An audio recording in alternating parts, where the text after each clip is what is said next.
Morning and welcome to the Intellectual Property Management Seminar Series. Before we start, please let me explain how we will manage this meeting. BlueJeans works best in the Chrome browser, so if you've connected using another browser, you may wish to exit and reconnect with Chrome.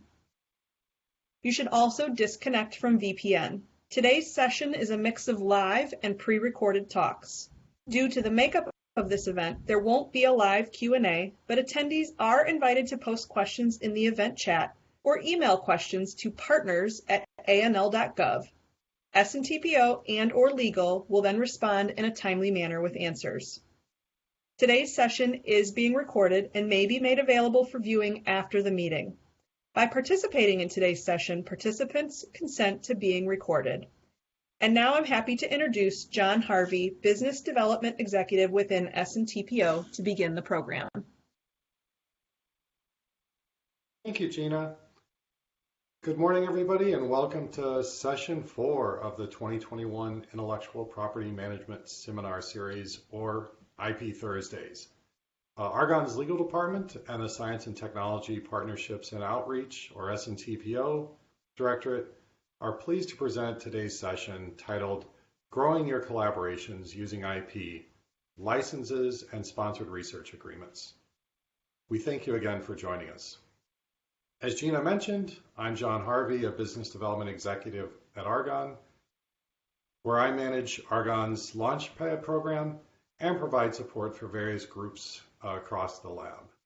Prior to Argonne, I have a little over 25 years of experience in business development, where I've identified opportunities and developed projects and businesses from startups to multi-million-dollar businesses across the globe in technologies ranging from solar energy, LED lighting and displays, LCD and plasma displays, nanostructure and microstructured optics, media storage, and safety markets. We're going to start our session today with a brief presentation on the SNTPO Directorate as a resource for Argonne researchers and the lab as a whole. Next slide, please. Before we get into it, let's refamiliarize ourselves with the mission that DOE has set forth. Really that ensuring America's security and prosperity by addressing its energy, environmental, and nuclear challenges through transformative science and technology solutions. On the next slide,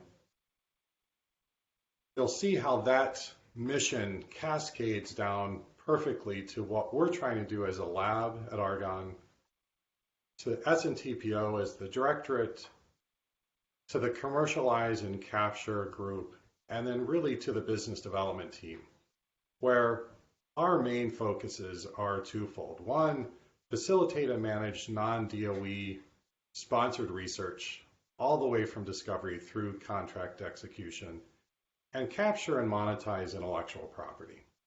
Next slide, please. There's a number of collaboration mechanisms on the next slide that I want to talk about. Hopefully most of you are familiar, but as a refresher, there's the Strategic Partnership Project, or SPPs, which are full cost recovery work for hire. So again, a company or industry is interested in us being able to do the research that's going to help them. For domestic companies, there's really great preferential terms, and with DOE approvals, they can actually own the IP and the data. And with everybody else, it's an open science agreement. CRADAs, or Cooperative Research and Development Agreements, is truly a collaborative research agreement between a company and the lab, where there's opportunities for sharing jointly developed intellectual property. Then there's the Technical Service Agreement, or TSAs, which are sort of smaller dollar value, smaller time frame SPPs with a couple key items in there. It has to be done with a domestic company, and there's no R&D being done. So think of it as, typical examples are company has developed some materials that Argonne is uniquely qualified to be able to characterize. So we characterize that information or characterize those materials and provide the data back to them. And they can designate that data as proprietary if needed. And then finally on this list is the licensing agreement. So really looking at getting, whether it's patents or copyrights, licensed to companies to get your amazing work out into the U.S. economy and help develop jobs and things like that. Next slide, please. So how and where can the BDE team help? Really, from the very beginning, to help identify potential partners, explain the process both to you as a researcher and to those potential partners, helping preparing a statement of work. We've seen a lot of different statements of work, and we understand where the potential yellow and red flags may be, so we can help, sort of manage those and help determine the correct agreement. Sometimes we may think an SPP makes the most sense, but when we get into it, it's a CRADA or vice versa. Explaining the terms to the company, because of the terms are unique. We're a unique entity in the lab complex, and different than if they're dealing with another company-to-company type of an agreement. And then obviously we help negotiate the business terms and execute the contract. Next slide, please. And this is something that you've probably heard a million times, but what are the key success factors for agreements? It starts with the statement of work. Really having that very clear, straightforward statement of work makes all the difference in the world. So very simplistically, what work is going to be done, who's going to be doing the work, and in what what specific tasks, and how much time and money for each portion of that project. And as we always try to let everybody know, please involve the S&TPO group as early as possible. Because again, we know we've seen a lot of agreements, we've seen a lot of statements of work, and we understand where those red and yellow flags may pop up. So we can help hopefully shorten that approval process. And we have obviously worked with a number of companies, so we have a fairly good idea of their decision-making process and how to manage that as well. And then obviously to continue to build and the relationship with the business counterparts. Next slide, please. Next, let's touch on intellectual property licensing. So even though it looks like a beautiful straight line on this graphic, it is not always that straight, but this is the process, is really looking at the, sort of how do we market that intellectual property? How do we build the business case for a particular company that would be interested in licensing, valuing that, the valuation of that intellectual property, and then building a term sheet and actually executing a license agreement. On the next slide, we'll talk a little bit more on each of those. How do we market IP? By far the easiest way and the most straightforward way is we've done a sponsored research agreement with somebody. Either they've helped develop that IP or they're working with us because if we have IP in that particular area. So it's a great, opportunity to look at licensing either background IP or subject IP that's being developed. There's direct outreach. There may be a particular technology area that we want to actively go out and try to talk to companies in that space. There's some great web tools, obviously, with both what we do at Argon and then with the Department of Energy's LPS, where we can post and really highlight some great intellectual property. And then there's express licensing, which we'll talk a little bit later. Building the business case is really all looking at, what is the company going to do with this intellectual property? We don't want to have a company say, we really want to license this technology and then never do anything with it. That doesn't do anything for any of us. So it's really understanding what their plans are from a commercialization standpoint and where they see this going. Valuation, we do a really great job of looking at, how to value with this intellectual property, which is a challenge, as you can imagine, because we have intellectual property in a lot of different areas across the lab, but trying to understand the value of that with comparables out in the space. Then obviously developing the term sheet, which with all of the aspects that go into a term sheet, and then finally executing that license agreement through all the negotiating back and forth. Next slide, please. So next, let's talk on some programs that leverage intellectual property. DOE and Argonne have a number of programs in this space. Hopefully you've heard of these. If not, please reach out to your BDE or to S&TPO, and we'd be happy to talk through some of these with you. So Energy I-Core, Launchpad, which of course I'm biased and think is the best, the DOE pitch competition, Lab to Market, which we'll talk a little bit more about in a minute, and then pitch days are all great opportunities within Argonne and the DOE complex. And then our partners at the University of Chicago have a number of programs that we can access as well through the NSF I-Core program, their Compass Deep Tech Accelerator, Collaboratorium, Innovation Fund, and New Venture Challenges, all really great opportunities, and there's others as well. So again, please reach out to us if you ever want to learn any more information about these. Next slide, please. And then finally, I want to touch on two relatively new commercialization programs. The first is what we call our Lab to Market, or L2M program. This program is specifically intended for you have a technology that is very close. You just need a little bit of help and both time and money to get it over the finish line, with the finish line being a technology that is ready for licensing to a company. So through the course of the year of this program, you're finishing the sort of the technology aspect of things, and then your partner on the business development side is really negotiating and figuring out the best opportunity for licensing at the same time. We are just in the process of identifying what will be the second cohort of this program, but it's a really exciting opportunities. Next slide, please. And then finally, Argon Express licensing. This is something that we introduced a little over a year ago. Hard to picture now with the pandemic. Time has been fluid, but this has really been specifically targeted towards that startup or small business that is interested in Argon technology, but a typical licensing avenue may be cost prohibitive or just too complex for them to understand.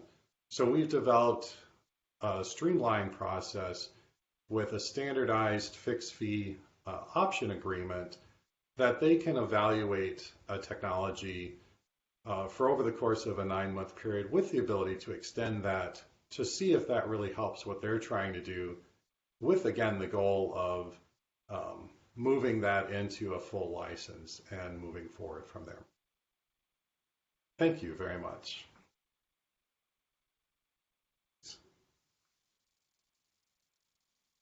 So our next speaker that I want to introduce, we're very excited to have Rochelle Bostine, who's the Assistant General Counsel for the Department of Energy. Rochelle's experience spans multiple disciplines of science, business, law, and policy, as well as multiple sectors of government, academia, industry, and nonprofits. Her background in scientific research and as a mediator, negotiator, lawyer, and professor is coupled with government service at DOE and the National Institute of Diabetes and Digestive and Kidney Disease of the U.S. National Institutes of Health, where she was the inaugural director of Office of Technology Transfer and Development. Rochelle is going to talk about the importance of IP to the DOE mission, return on federal investment, and national competitiveness. Thank you, and take it away, Rochelle. Thank you very much for inviting me today, but more importantly, thank you so much for having a series like this. The importance of intellectual property and its value has been a passion of mine for, I'll admit, to 40 years now. But those years have given me a perspective and an increased awareness of the importance of intellectual property. Next slide. Thank you. I've seen it serve as the foundation for new industries. Industries that we take for granted today, like biotechnology. Back in 1980, the Supreme Court underscored the value and the importance of intellectual property to science and technology, and ultimately it serves the economy of the United States. Following that pivotal Supreme Court recognition, the biotechnology revolution took off, and with it, an intellectual property revolution. Not only for companies, but for universities and for federal laboratories who really appreciated the value. And with that, we saw the beginning of the development of the field that John was just talking about that we call technology transfer today. It has truly been an intellectual property revolution. We saw this again some decade later when the internet exploded, and with it, technology, business processes, and the economy that today we cannot fathom without not just the technology, but the intellectual property that allowed investors to take the risk to develop that technology. We saw this time and time again. We saw this after 9/11, an explosion of security technologies with renewable energy that we are all so intimately involved with on a daily basis. Next slide, please.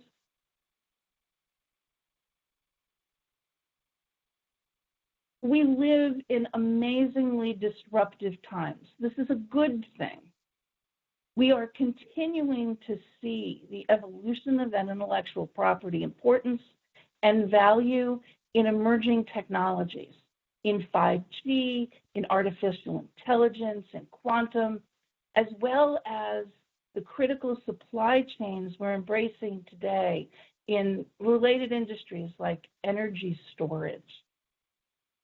Not only has this intellectual property helped secure funding, both investment capital for startups and businesses, but also for the basic research and applied science that we see at federal laboratories, at our national laboratories. For basic science, for applied science, it's absolutely essential for both the short-term applications and the long-term sustainability of the economic development that it's already fueled. Unfortunately, we have another measure of that value, and that is the increased theft of intellectual property developed through our open science culture. Next slide, please. The value of intellectual property to the U.S. economy is staggering. It is more than a third of the gross domestic product. It's more than half of merchandise exports rely on that intellectual property. 45 million jobs in 2016. That's about a third of all jobs in this country in that year. And we see that wage premiums, right, the high-skilled, the high-value jobs that we talk about creating are underscored, are supported. The foundation of it is the technology and the intellectual property that allows that technology to accept investment because it reduces some of the risk in developing the technologies. I just learned this week that Apple is building a 3,000 employee campus near my home in North Carolina. They will be spending $1 billion to do this. And jobs at that campus are reported to be expected to pay $187,000 a year once the campus opens for business in 2023. That'll be the average salary they're expecting. These are high-value jobs that we're creating with intellectual property and technology. It doesn't stop there, though. It translates to a $100 million investment by Apple to support schools in the state. That's high-value STEM education, and a $110 million investment in infrastructures to support enhancing broadband connectivity. Next slide. DOE plays an outsized role in developing technology within the federal government. This slide shows that DOE is just the front runner in developing new inventions. NASA, they have a lot of really cool things out there because it's the space race. But you know what? We've got amazingly cool things too. If I had more time, I'd run down a list of some of my favorites. But since you've all had your hand in developing them, I no doubt don't need to do that. But this chart represents only the laboratory inventions. These are the things that come out of the national labs. DOE has a role in developing beyond that with ARPA-E, with EERE, and other programs. It's absolutely essential. We've got IP management plans because we've come to recognize that the only way we're going to have the incredible impact, whether it's jobs, whether it's the GDP, whether it's climate change, the only way is by making sure that we've protected what we've created. Next slide, please. We're not the only ones that have recognized this, of course. Industry clearly recognizes the importance of the innovation that's created at the national laboratories. Industry's willingness and their eagerness to move DOE lab technologies to the market is a strong recognition of the importance and the value of the contributions made by our researchers every single day. But without the intellectual property and a strong IP system, that IP system is absolutely critical to protecting it, these licenses would not occur. And the companies and the venture capitalists would not invest in further development of the intellectual richness that you all provide every day at the lab. Next slide, please. The impact of the DOE lab research and researchers is very well recognized. It's also very well represented among industry awardees, which in turn enhances the lab researchers' abilities to attract collaborators and funding sources for the science and technology along the entire innovation cycle, for all those wonderful collaborations that Argonne has, the tools you just heard about a few minutes ago, to help you all create amazing collaborations for even more incredible technology developments. I mean that from the depth of my career soul, and continue developing them for emerging and other technology fields with increasing depth, breadth, and speed. Next slide, please. The importance of the outcomes of the research that you all do has a very long horizon. I've tried to set a little bit of a stage about the last 40 years of evolution of intellectual property, its importance to the economy, to national security, to the country's ability to advance technologically and to deal with some of the major issues of our time, like climate change. But that horizon, that journey, does not only belong at that level. Each technology has its own journey. And the importance of intellectual property starts at the very nascent stage with basic science.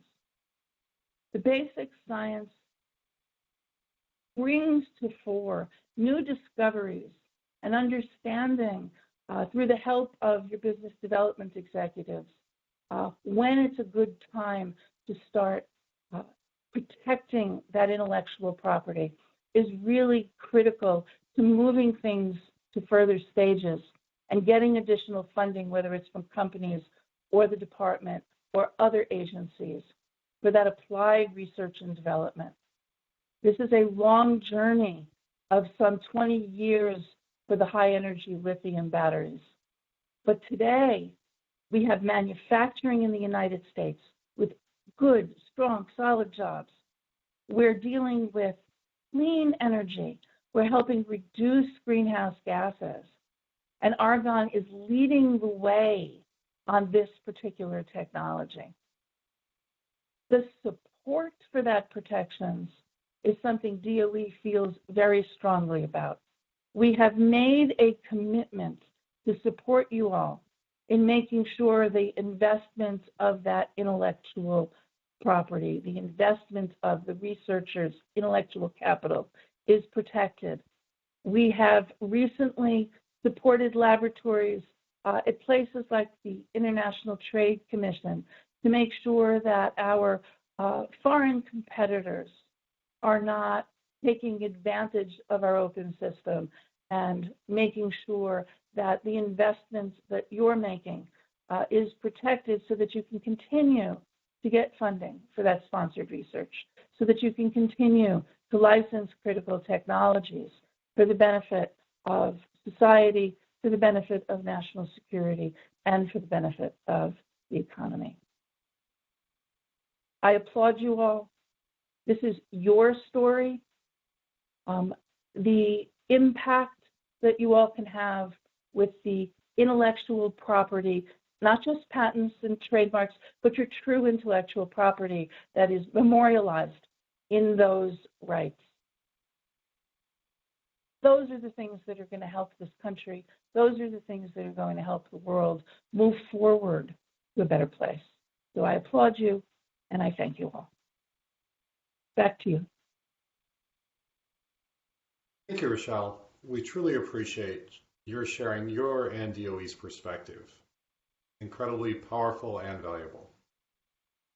Next up, we have Max Del Ferro. Max is a chemist and group leader in the Catalysis Science Program in the Chemical Sciences and Engineering Division. Max's work focuses on plastics recycling and the development of cleaner, safer solutions that benefit industries and individuals around the world. Max is going to speak about how he and his colleagues are helping tackle the global plastics pollution problem and how IP management plays an important role in that pursuit. Welcome, Max. Thank you, John, and thank you everyone to be here. I'm really excited to talk about our IP portfolio and how we are using this IP portfolio to work both with the federal government, with DOE in particular, and the private sector. As John said, my name is Max Del Ferro. I'm a chemist and a group leader of the Catalysis Science Program at Argon. And my group and our interests is in the outreach of the plastic pollution problem. Plastic pollution is considered one of the largest environment threats for humans and animals globally. 380 million tons of plastics are created worldwide each year, which correspond roughly to 7% of all the crude oil and natural gas produced. Very sadly, 75% of this material, roughly 300 million tons, are discarded after a single use. Currently, most of this waste is either lost in the landfill and the environment, or inefficiently incinerated in power plants to produce electricity, generating greenhouse gases such as CO2 and toxic byproducts in the process.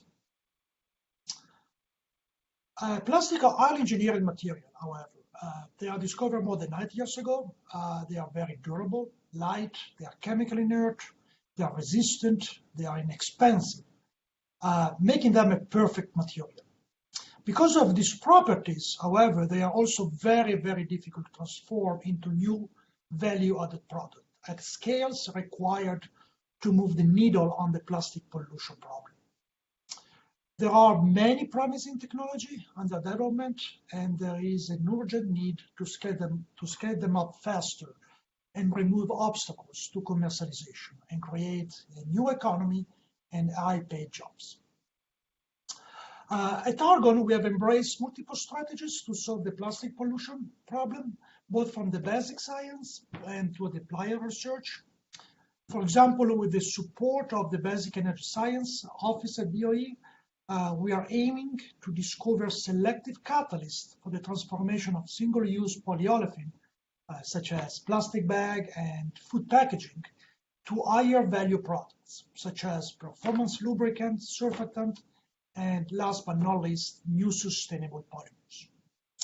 In this regard, we have filed a series of patents spanning from the synthesis of our catalyst, of our selective catalyst, to the tribology application and the lubricant application of our upcycled oils, formed from single-use plastics.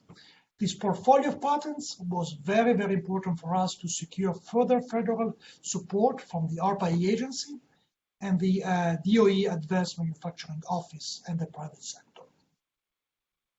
Specifically, with the ARPA-E support is enabling us to collect additional data necessary to evaluate the economic viability of our IP portfolio and the design of a processing scheme capable of converting roughly 200 tons of plastic waste per day into premium synthetic lubricants, which we estimate will have a much lower product cost compared to that of the refinery-based counterpart.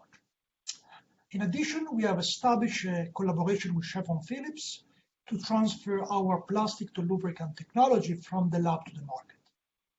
Without the secured and exclusivity of our IP portfolio, this was not possible. And our ultimate goal is to bring motor oil from upcycled single-use plastic bags to the market.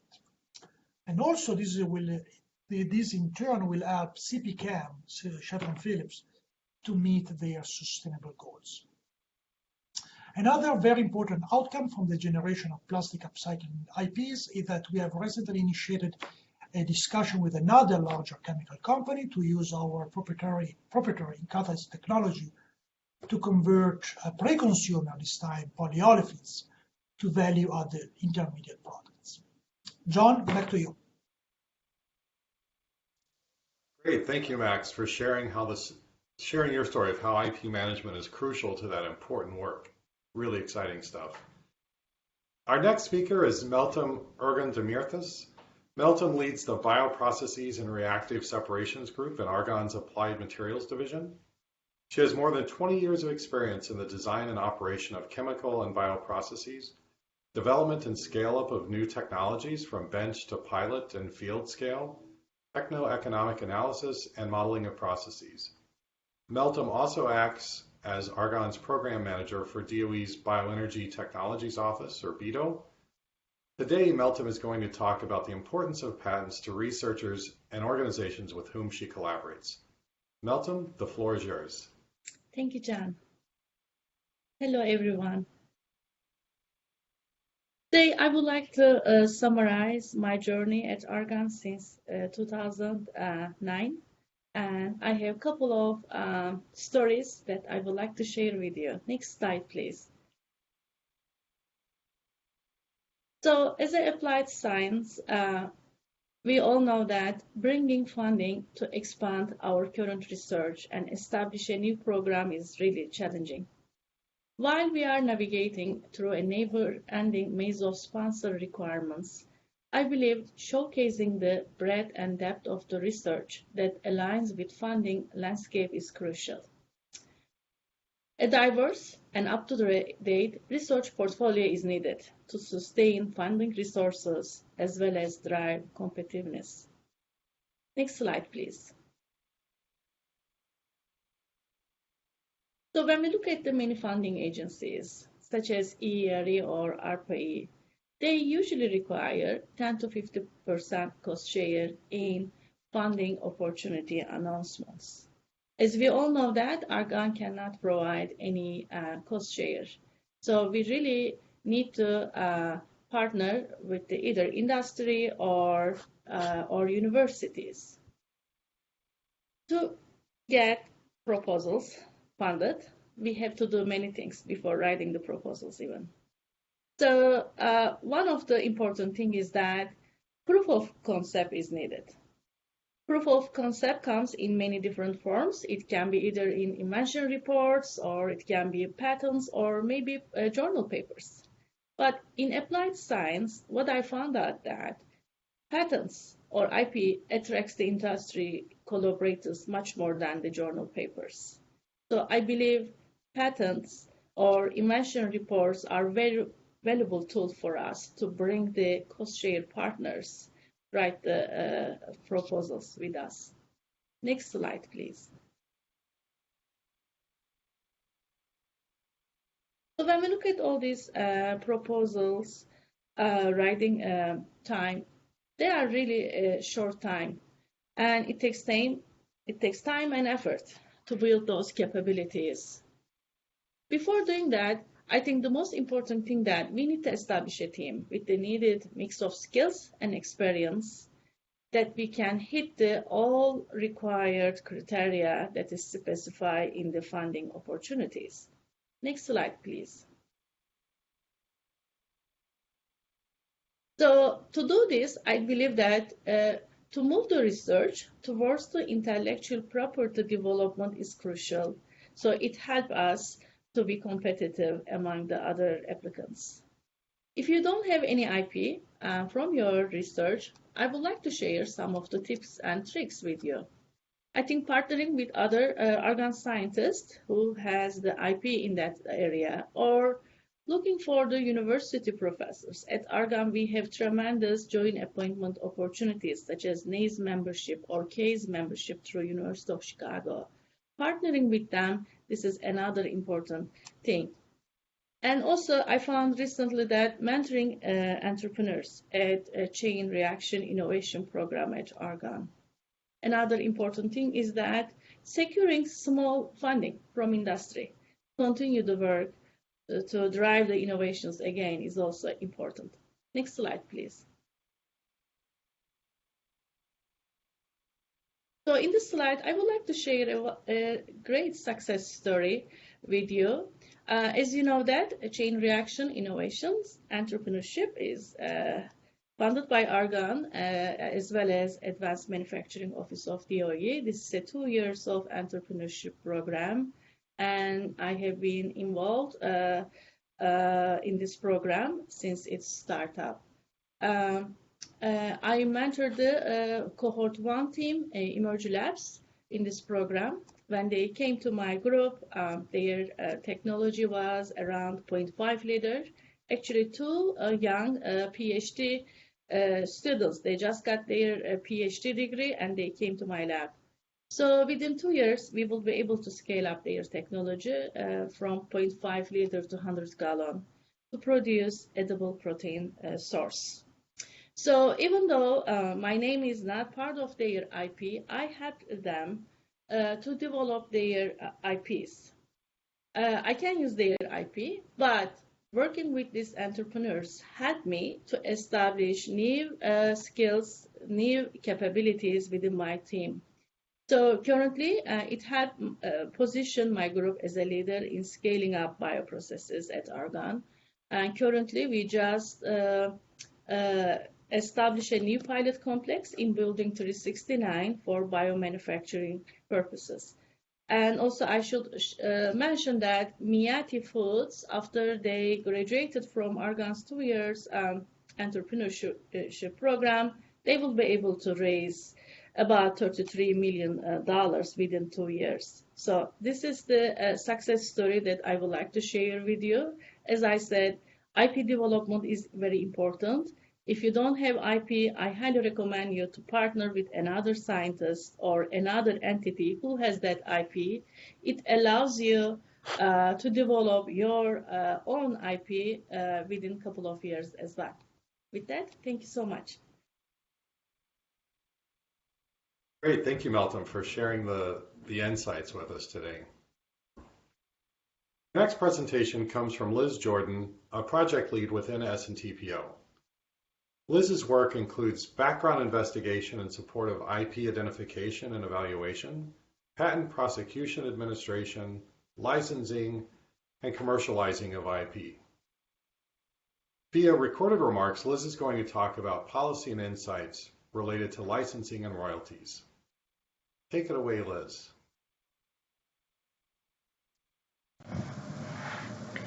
Good morning, everyone. My name is Liz Jordan. I am a project lead in SNTPO, and I manage the software disclosures and royalty collection for the lab. I am excited to speak here today about licensing and royalties, policy and insights. Let's start with the IP lifecycle at Argonne. SNTPO's team of business development executives will support you throughout the entire lifecycle, from research to IP development, licensing to royalty collection. The business development executives will lead the execution of an intellectual property license agreement with an outside entity. The license agreement terms may include upfront license fees. These are one-time payments that occur at the time of execution.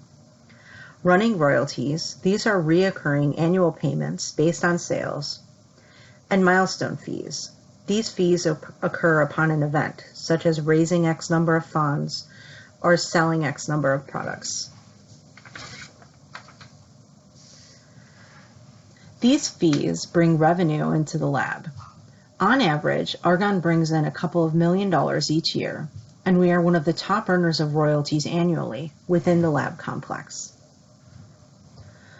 Royalties are paid on a range of technology, from software to beamline equipment, medical radioisotopes, battery technology, and everything in between.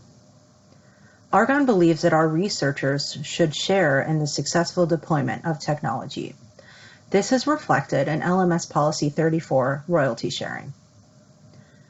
When funds are received, 34% of the royalty funds are distributed to inventors and authors. 10% of these are sizable six-figure payments.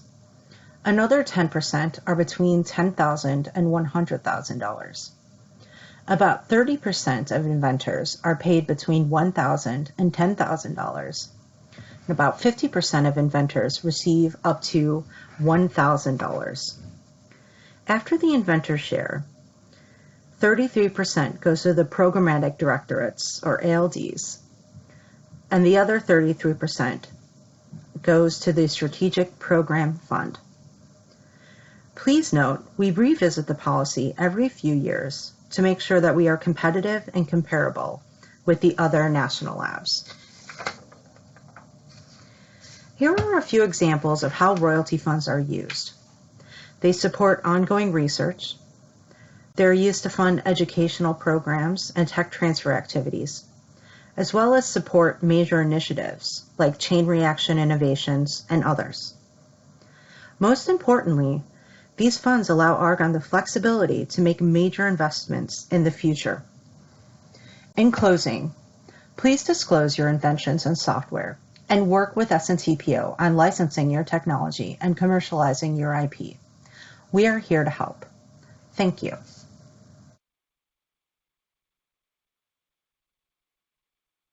Great, thank you, Liz, for providing us with a better understanding of how some of these critical processes work and the support that is available.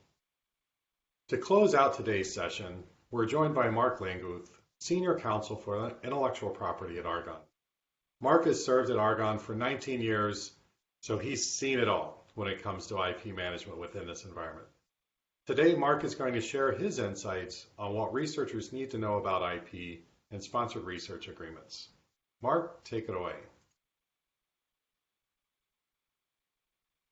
Thank you and good morning. I have the honor of being the last presenter on the last day of IP Thursday, so thank you for sticking around. What I'm going to be talking about is what researchers need to know about intellectual property and sponsored research agreements. Next slide, please.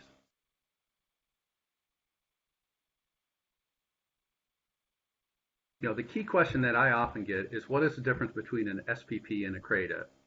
And as briefly mentioned before, an SPP stands for Strategic Partnership Projects. But what's helpful to understand an SPP is to take a step back and look at what is this background and purpose. And the SPPs were originally authorized under the Atomic Energy Act, which enabled DOE to make its unique facilities available to do work for someone other than the Department of Energy. If you've been around the lab for a while, you may have heard of work for other agreements, but SPP is essentially the successor to that program.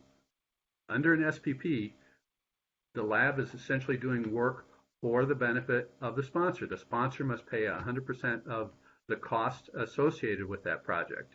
Typical examples would be, writing a report, doing an analysis, or doing a subtask as part of a subaward from a larger project.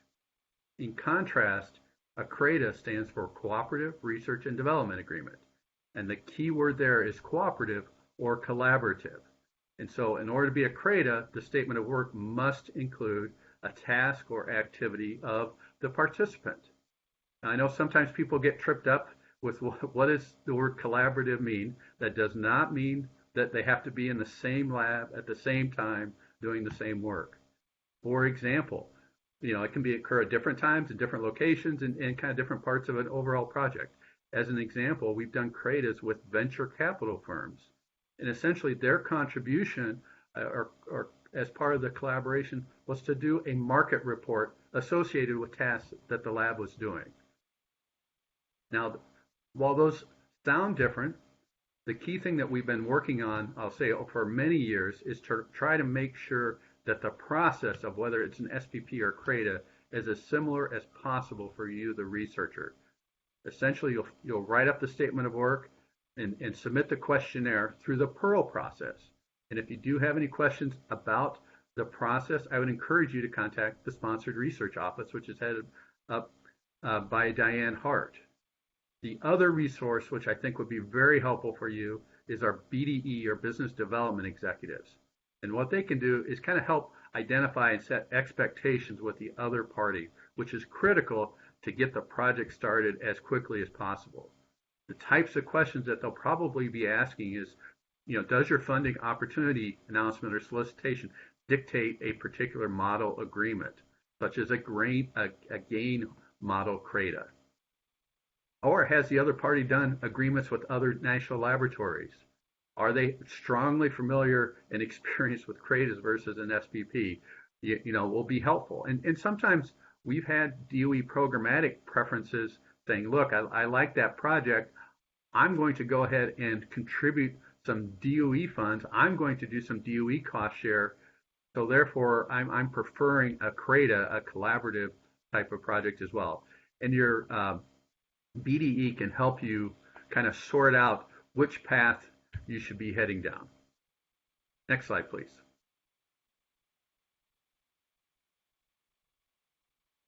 So now you know the difference between an SPP and CRADA and why the purpose and background, why they might be a little different.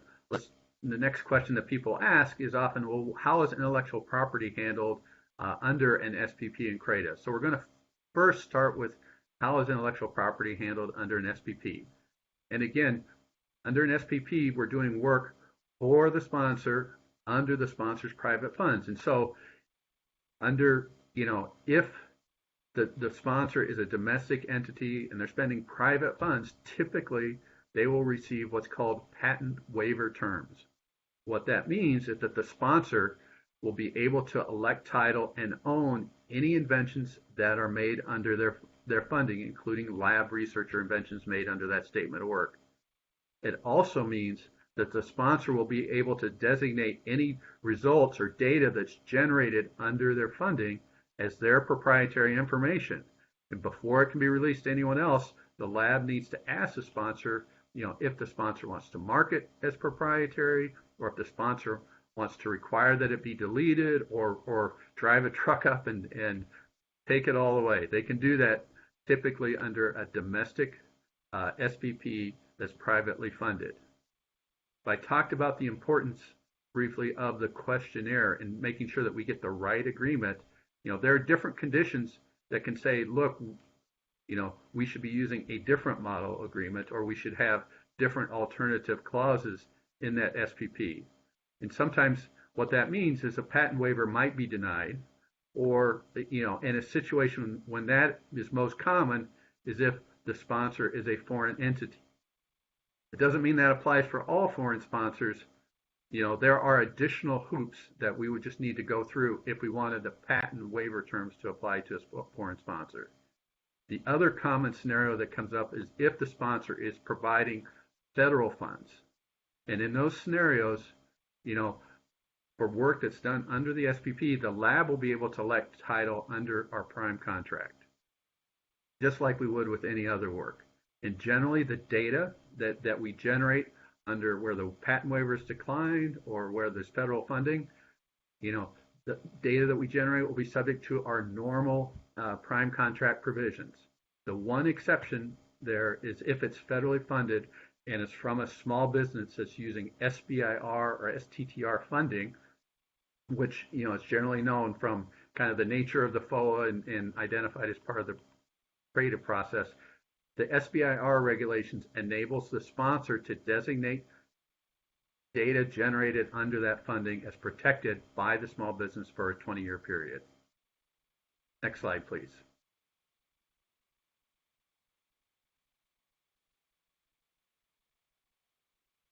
Now, the basics of intellectual property under an SPP. I want to contrast it to a CRADA. And again, under an SPP, we're doing work for the sponsor. Under a CRADA, we're doing a project of mutual interest and mutual benefit. And what that means is if the lab generates intellectual property, like a patent, an invention that might result in a patent, the lab gets to retain ownership of that patent. However, by law, the sponsor will have the right or an option to negotiate for exclusive rights for reasonable compensation in a field of use. The so-called Morella rights, if you've heard of that term before. That can be done either kind of at the beginning of the project or at the end of the project. Typically, we try to defer that option towards the end because we don't want to delay the project from being done as started as quickly as possible. The other key difference in a CRADA is the concept of U.S. industrial preference. Under the framework of we're using DOE resources for this mutually beneficial project, there are regulations and statutes that talk about U.S. competitiveness. And essentially, under a CRADA, products that are made using intellectual property generated under the CRADA must be made substantially in the U.S. Now, that can raise some questions, and so, again, that's a good reason to involve the BDE early in the process to kind of help sort that out, navigate that, so that that's done early and doesn't cause a problem or an issue later that might delay the project. The other key thing under a CRADA is generally by statute, data that's generated under the CRADA project can be protected from further disclosure for a period of 5 years. Next slide, please. So a question that kind of follows up generally after that is, if I'm a researcher and I have an invention under an IP, what do I need to do? And the key thing is just do what you normally do for any intellectual property that you would generate under normal DOE prime contract funding. First off, report your invention using, the regular invention disclosure Zinc forms that you heard about in other sessions, or software that you heard about in other sections. EDC will set up, our SNTPO will set up an IPDG meeting, which is a discussion where we talk about kind of what is the collaboration associated with that invention. We understand kind of who are the parties. We talk about some of that joint inventorship and authorship issues that can come up that are unique under an SPP or CRADA. And that's very good to have that discussion internally first before we have that discussion with the sponsor or participant. Once we've had that meeting, SNTPO will then do a formal notification to the other collaborators officials, so that way that they'll have it officially, and there's not any question in the future whether or not something might have been told whether or not we've complied with our obligations under the thing. Now, one of the things that I put in this slide is just to remind you, when you're coming up with your statement of work, make sure that you do identify your background intellectual property. And that's really important, just so there's not misunderstandings with your sponsor or collaborator, that you identify that kind of before we do get into the actual project. We have some companies are say very aggressive in terms of claiming ownership or rights to intellectual property that they think might be similar or might be related to their project. And so again, it's very important that you report your background intellectual property before you kind of start the project. Next slide, please.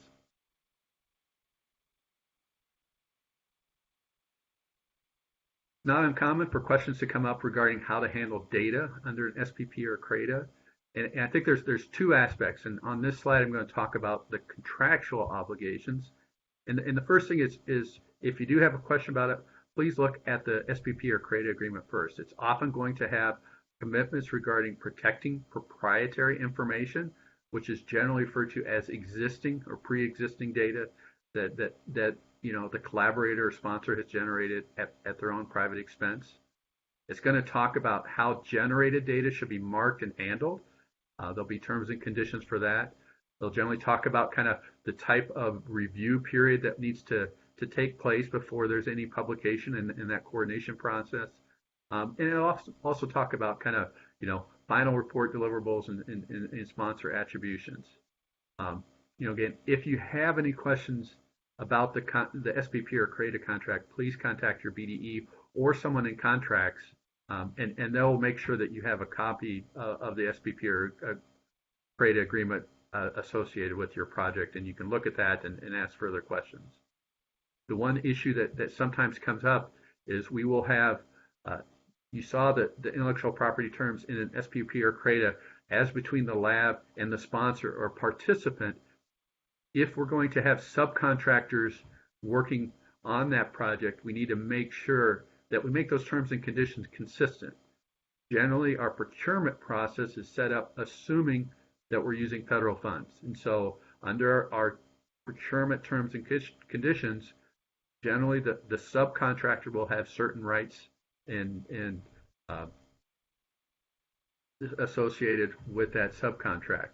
Well, that might be inconsistent with the commitments that we have made to the SPP or CRADA sponsor. And so if you are seeing kind of subcontracts under an SPP or CRADA, make sure you identify that clearly in the procurement process, and in the statement of work that, hey, there's some private funds, or this work might be subject to terms and conditions of a CRADA or SPP.